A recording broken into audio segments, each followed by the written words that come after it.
29 की 33 पढ़े जरा। जिन पदार्थों से उसका संस्कार और उन्हें पवित्र करने के लिए प्रायश्चित किया जाएगा, 33 है जाएगा, उनको तो वह खाए, परंतु पराये कुल का कोई उन्हें ना खाने पाए, क्योंकि वह पवित्र होंगे। क्योंकि वह पवित्र होंगे। यहां पे पराये कुल शब्द लिखा है। जो लोग व्यवस्था के अधीन थे, उन्हें यह आज्ञा थी कि वही भेड़ की वस्तुओं को खाएं, लेकिन पराये को हक नहीं था। लेकिन जब आप दूसरे राजा की पुस्तक में पढ़ते, सुलेमान ने जब मंदिर का निर्माण किया तो उसने मंदिर बना लिया। उसने जब प्रवचन दिया ना वेदी पे, एक वेदी बना के उसने उस पे घुटने टेक के जब दुआ करके हाथ उठा के दुआ करी, उसने कहा अगर कोई परदेशी भी इस भवन की तरफ मुंह करके हाथ करके प्रार्थना करे तो उसकी प्रार्थना भी तू सुन लेगा। Hallelujah, hallelujah. यीशु मसीह इस जगत में सभी के लिए आया। वो सिर्फ इस्राएलियों के लिए नहीं आया, वो हर कौम के लिए आया। आज उसकी मिसाल हम इस्राएल में पैदा नहीं हुए, लेकिन हम फिर भी यीशु मसीह को मानते हैं। बोलो हालेलुया। अब सवाल है किसको समर्पित किया जा सकता है, किस चीज को? रोमियो का खातर, रोमियो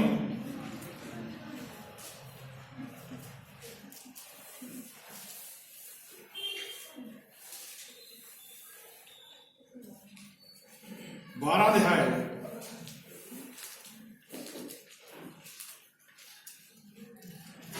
12 की 11 पढ़ो।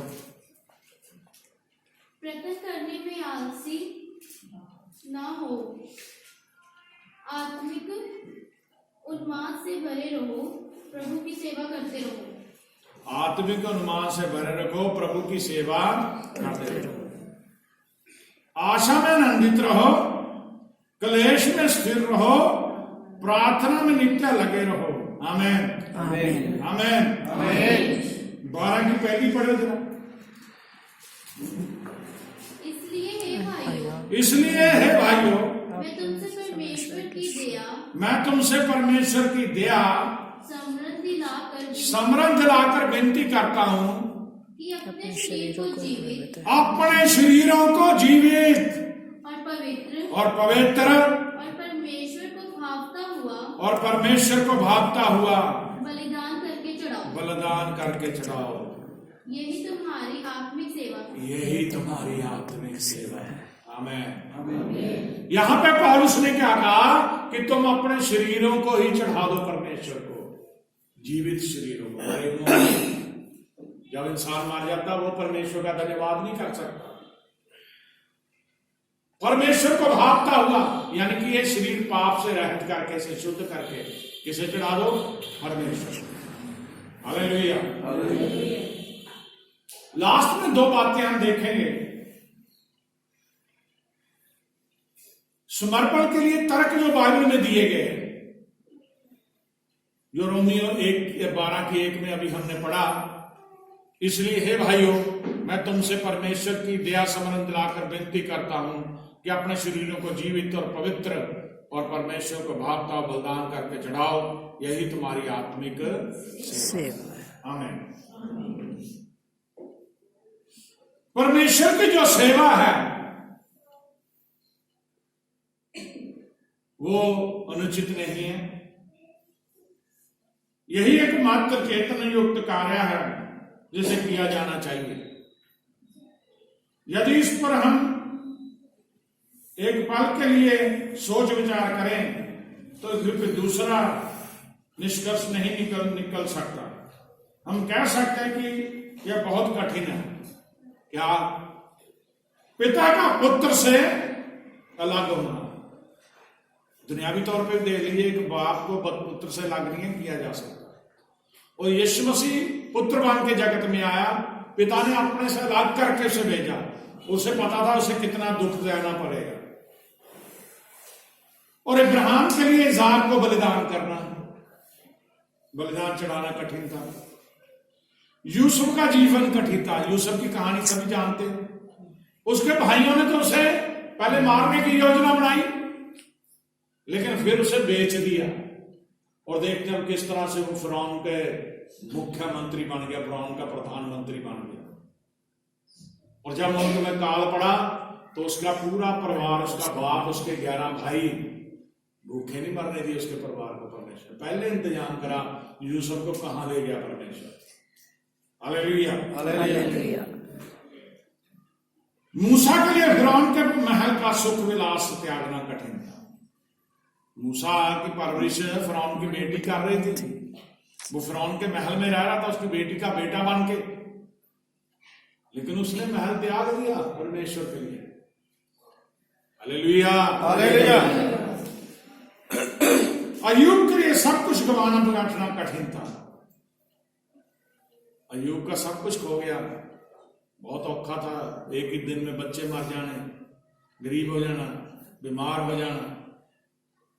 इसी तरह जब पौलुस के लिए रोमन इफिसुस में गवाही देना बहुत ही कठिन था, परंतु यह परमेश्वर की इच्छा थी और उन्होंने इसको स्वीकार किया, इन लोगों ने, सभी ने।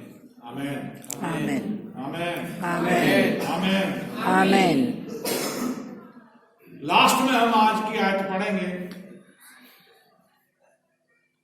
कुलूसियों का खातर। कुलूसियों,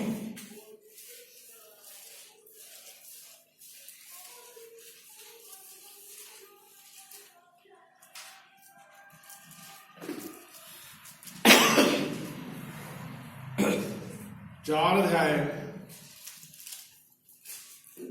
उसकी 5 आयत पढ़ दो। अवसर को बहुमूल्य समझकर बाहर वालों के साथ बुद्धिमानी से व्यवहार करो।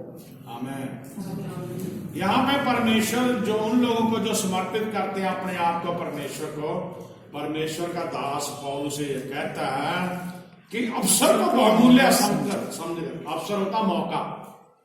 जो भी मौका आपको परमेश्वर ने दिया है, इसको बहुत कीमती समझकर बाहर वालों के साथ बुद्धिमानी से व्यवहार करो। आमीन। यहां ये शब्द क्यों कहा गया?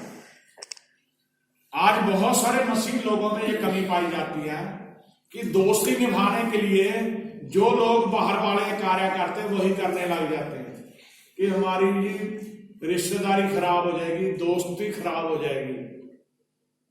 अगर पड़ोसी ने कोई ऐसा प्रोग्राम रखा है, वो अपने देवी देवता पीर फकीर के लिए कुछ भी कार्य कर रहा है, उसमें जाके शामिल हो जाते हैं। और उस कह रहा है समा आपको बहुमूल्य मिला है, ध्यान से देखो। ये नहीं कि जिसके साथ आपकी मित्रता है, अगर वो गलत काम करता है या कोई वो बुत प्रस्ती करता है तो तुम लोग भी वही करो। तुम चुनी हुई प्रजा हो, तुम यीशु मसीह के बच्चे हो, तुमने अपने आप को समर्पित किया हुआ यीशु मसीह को, और तुमने सिर्फ यीशु मसीह के लिए कार्य करना, यीशु मसीह के लिए जीना, यीशु मसीह के लिए मरना। हालेलुया। इसलिए मेरे अजीज बहन भाइयों, परमेश्वर को अपने आप को समर्पित कर दो, परमेश्वर की हजूरी में चलो, परमेश्वर के संग चलो, परमेश्वर आपको आशीष दे। आमीन।